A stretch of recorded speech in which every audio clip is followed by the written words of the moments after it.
প্রায় ২০ বছর পর নিজ শহর বগুড়ায় যাচ্ছেন বিএনপির ভারপ্রাপ্ত চেয়ারম্যান তারেক রহমান। দেশে ফেরার পর ঢাকার বাইরে এটিই হবে তার প্রথম সফর। তার আগমনকে কেন্দ্র করে নিরাপত্তার চাদরে ঢেকে দেওয়া হয়েছে বগুড়া শহরকে।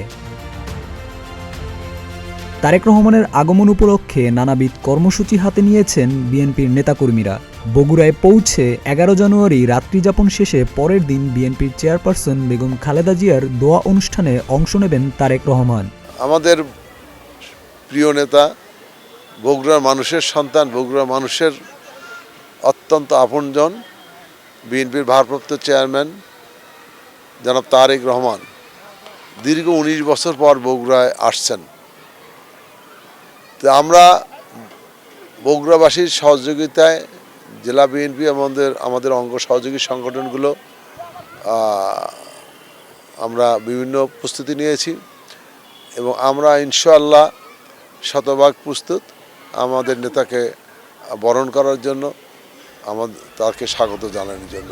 শহরের মোকামতলায় দোয়া মাহফিলে অংশ নেওয়ার পর মহাস্থানের মাজার জিয়ারত করবেন তারেক রহমান। এরপর তার রংপুরে যাওয়ার কথা রয়েছে। আমরা আশা করি যে এই দোয়া মাহফিলের মধ্য দিয়েই উনি কিন্তু বগুড়ার মানুষ এখানে তারেক রহমানকে এক নজর দেখার জন্য, তারেক রহমানের সান্নিধ্য পাওয়ার জন্য এই মাঠে উপস্থিত থাকবেন এবং বগুড়ার প্রত্যেকটি রাস্তাঘাটে কিন্তু ওই দিন দেখা যাবে যে বিএনপি এবং সাধারণ মানুষের ঢল।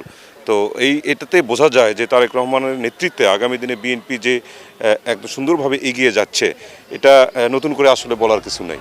দলটির ভারপ্রাপ্ত চেয়ারম্যানের আগমন উপলক্ষে উজ্জীবিত জেলার নেতাকর্মীরা। এরই মধ্যে তারা পুলিশ প্রশাসনের সঙ্গে বগুড়া সেন্ট্রাল স্কুল মাঠ পরিদর্শন করেছেন।